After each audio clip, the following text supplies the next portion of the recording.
Hej allihopa! Hur mår ni? Allt är bra? Jag hoppas allt är bra med er. Så idag ska jag prata lite på svenska. Och jag tror att det är första gången som jag gör en video på svenska. Jag har redan gjort en annan video på norska. Men på svenska inte ännu. På svenska. Så idag har jag sagt till mig själv, ja, det måste vara en första gång för allt i livet. Så ja, jag har bestämt mig att göra den här video på svenska. Så jag skulle vilja prata om mitt upplevelse på svenska eller i svenska. Jag vet inte precis, men och det här video skulle vara komplett improviserat. Okej, jag skulle improvisera allt som jag säger. Och ja, alltså hur har jag eller varför varför har jag bestämt mig att lära mig svenska? Okej. Varför? Jag vet inte precis. Det har varit det har varit utan en särskild anledning, så att säga. Men ja, jag ville. Jag ville, säger man på svenska. Eller hur? Jag vet inte. Men jag ville jag ville lära mig ett skandinaviskt språk. Och jag har bestämt mig för att lära mig svenska för att språkljud i alla fall eller lät jättefint för mina öron.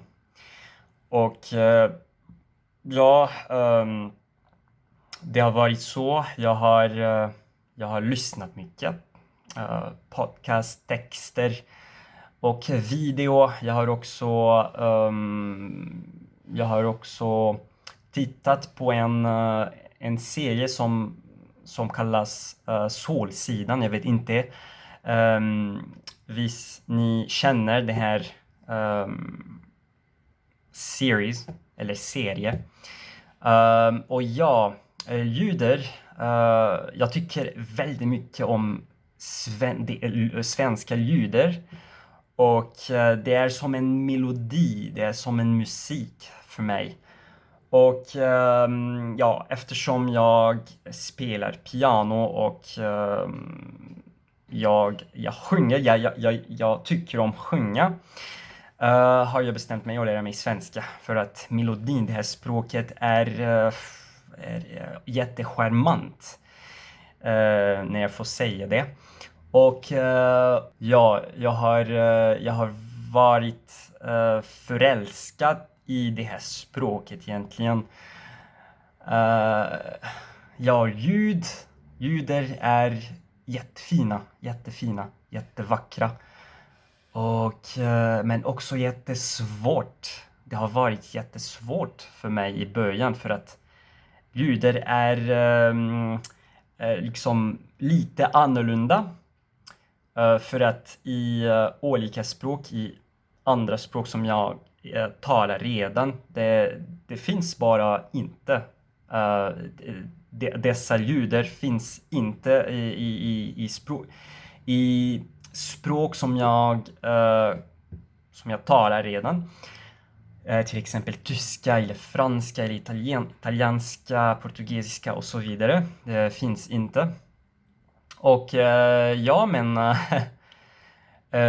i svenska så ja, finns så har man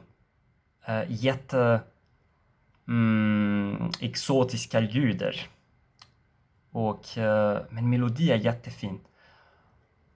Och vad mer?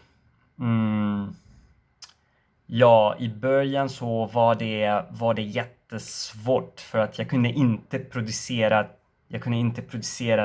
ljuder. Och det har tagit, när jag har tagit upp svenska så har jag lyssnat väldigt mycket för att utvecklas uttalet och för att kunna producera ljuder och sådär. Och ja, men ja, det har varit svårt i början, särskilt i början. Men sen så har jag utvecklats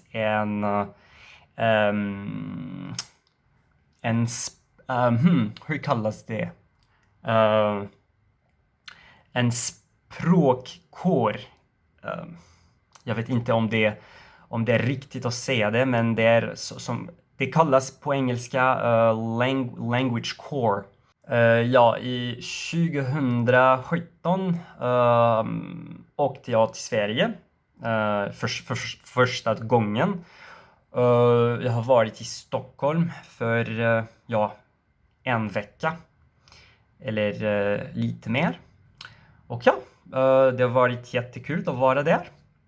Och jag har också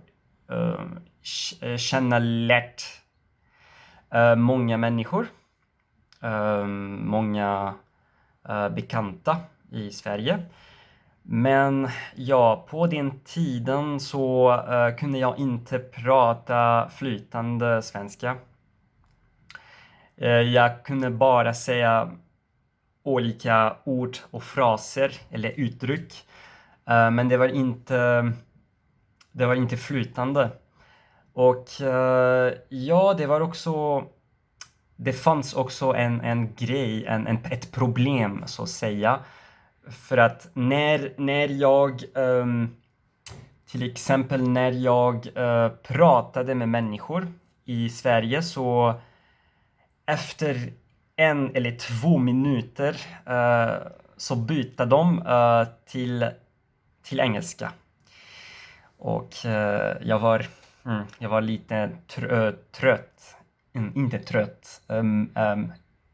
Och inte rädd. Arg. Jag har varit arg. Men ja, men det har varit också spännande för att jag kunde lyssna och jag kunde imitera eller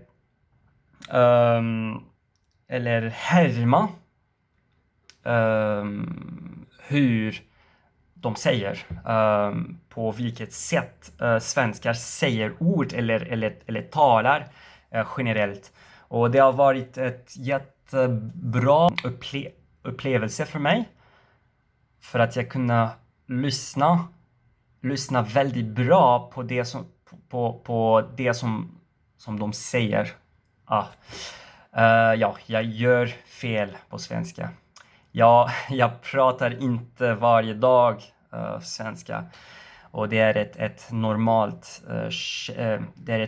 sak. Det är inte lätt som en plätt. Jag pratade bättre på norska. Men nu till exempel, när jag vill byta språk, så kommer det inte bli enkelt för mig att byta till norska särskilt. Ja, jag känns att svenska är ett fint språk, charmant, som sagt innan. Och ja, men ljud, det finns så många ljud som är jättesvårt att producera. Men det gör ingenting. Det viktigaste är att bli förstått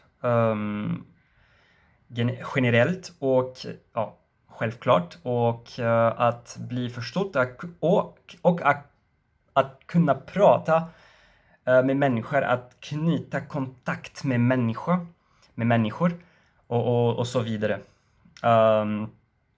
jag försökte också lyssna så mycket jag kunde på norska och på svenska, båda språk. Men ni vet att för mig, svenska och norska är nästan ett eget språk. Båda språk är som ett språk för mig. Alltså, hur har jag lärt mig svenska? Det är en bra fråga. Jag minns inte. Jag kan inte komma ihåg det precis när jag har börjat lära mig svenska, men jag tror 2015 kanske.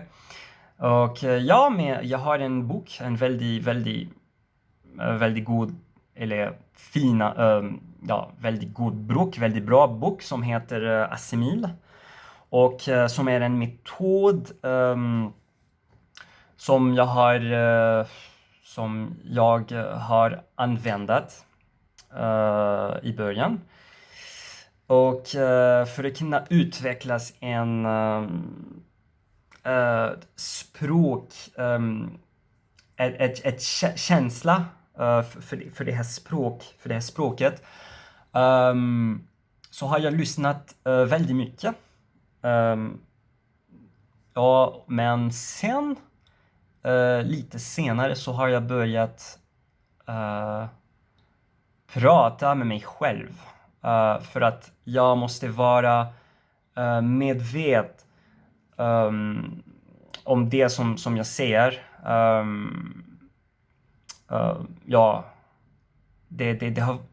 Det har varit ju det var ju en jätteviktig fas för mig i början, för att ljudet var annorlunda, som sagt. Och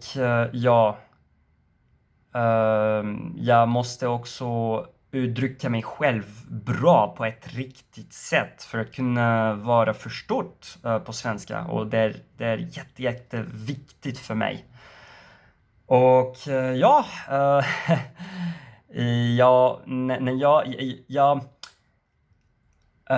jag minns väldigt bra att när jag började lära mig svenska så jag har i mitt huvud så var det svenska som när svenskar till exempel pratade på svenska, så det var som näktergalar som sjunger hela tiden.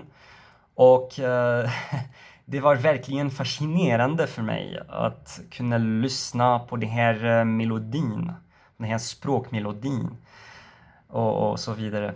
Och jag fortfarande talar inte så bra på svenska, men jag tror att det ska bli bättre i framtiden när jag tar upp det här språket igen.